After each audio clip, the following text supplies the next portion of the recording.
Okay, we're diving into one of the weirdest, most baffling things in all of medicine. Seriously, it sounds like something straight out of a sci-fi movie, but it is absolutely real. We're talking about foreign accent syndrome. So, let me ask you this. Could you actually wake up one day and be speaking with a completely new accent? Just picture that.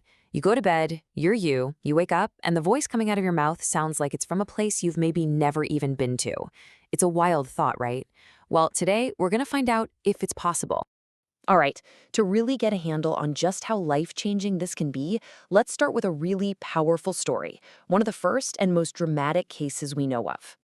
Okay, so picture this. It's 1941. World War II is raging. A young woman in Norway gets hit by shrapnel during an air raid. She survives, thank goodness, but when she starts to speak again, she has what everyone thinks is a strong German accent. I mean, can you imagine? Of all the accents at that specific time in history, people in her town, her own community, started shunning her. They thought she was a spy. This one story just shows you, right off the bat, this isn't some quirky little medical thing. It can completely turn your world upside down. So what is this thing, officially? Well, it's called foreign accent syndrome, or FAS for short. And it's pretty much what it sounds like. A person, after some kind of medical event, starts speaking their own language, but to everyone else, it sounds like they have a foreign accent, an accent they've never learned and have no connection to. But here's where it gets really interesting. Because that foreign accent everyone hears, it's kind of an illusion. It's not actually an accent at all. So you might hear someone and think, wow, that sounds like a perfect French accent. But what's really going on is that their native speech has been distorted. They haven't suddenly gained a new language skill. Nope. What's actually happened is that they've developed a motor speech disorder. It's a loss of an old ability, not the gain of a new one.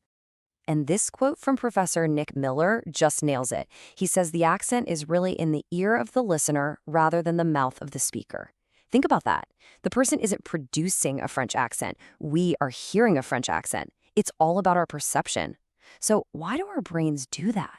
Why do we hear something that isn't technically there? Well, it's a really cool brain quirk called pareidolia. You've definitely experienced this. It's when you see a face in the clouds or a spooky shape in the shadows. Our brains are pattern-finding machines. They hate randomness. So when we hear speech that's, well, a little off, the rhythm is different, the vowels are strange, our brain scrambles to make sense of it. It searches its mental database and goes, okay, this kind of sounds like a Russian accent. It's just trying to fit the scrambled signal into a familiar pattern. Okay, so this whole thing is basically a glitch in the brain. It's a physical problem with a neurological root. So let's get into what's actually going on in there. So what kicks this off? Well, the most common cause is a stroke, but it can also be triggered by a major head trauma, really bad migraines, or sometimes even developmental problems. The bottom line is something physical happens that messes with the brain's wiring. And we can get even more specific. The damage usually hits the brain's speech network. We're talking about places like the motor cortex, which controls all our movements, Broca's area, which is like the speech production headquarters, and the cerebellum, which is all about coordination. It's kind of like the conductor of an orchestra. Your brain suddenly has its sheet music scrambled. The musicians are still there, but the instructions are all wrong. And what does that sound like? Well, the result is distorted speech mechanics. The rhythm gets weird, the tone might go up and down when it shouldn't, and the vowel sounds get all stretched or shortened. And it's that unique combination of little changes that our brains, the listener's brain, grabs onto and says, hey, that sounds like an accent. Now you might be wondering how common this is. The answer? It is unbelievably rare. I mean, get this. Between 1941 and 2009, that's almost 70 years, there were only 62 officially recorded cases in all of the medical literature. 62. That puts it up there with the rarest neurological conditions known to exist. And when we look at the demographics of the few cases we do have, something interesting pops out. It seems to affect women more often than men. About 2/3 of patients are female. We're not totally sure why that is yet, but it's a definite pattern in the data. Okay, so if this is so rare, how on earth do doctors even figure it out when someone comes in with these just bizarre symptoms? Well, diagnosing FAS is basically like being a medical detective. And it's definitely not a one-person job. You have to assemble a whole team of experts.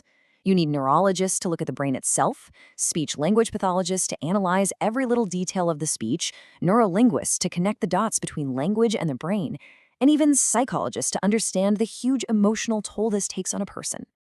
The diagnostic process itself is super thorough. First up, they do a full physical exam and get your medical history. Then, and this is the big one, they do brain imaging, MRI, CT scans, you name it, to actually see if there's damage.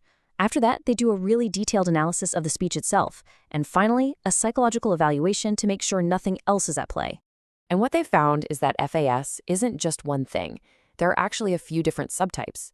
The main one is neurogenic, which is what we've been talking about. It's caused by physical damage like a stroke. But there's also developmental FAS, which can show up in childhood for no clear reason.